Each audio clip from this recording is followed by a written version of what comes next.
ఓం శ్రీమాత్రే నమః.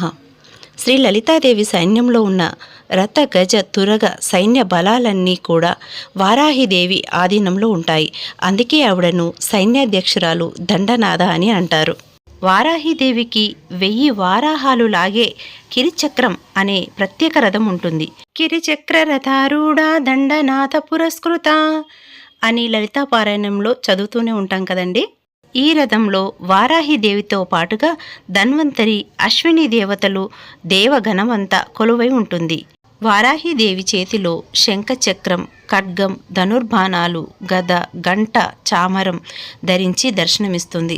వారాహికి ప్రత్యేకమైనటువంటి ఆయుధాలు నాగలి, రోకలి, అభయహస్త వరద ముద్రలతో మనకు దర్శనమిస్తుంది. ఆర్తులకు శుభాన్ని, దూర్తులకు అంటే విపరీతమైన అహంకారంతో ఎదుటివారిని తూలనాడేవారిని, అసూయ ద్వేషాలతో ఉన్నవారిని దరిదాపుల్లో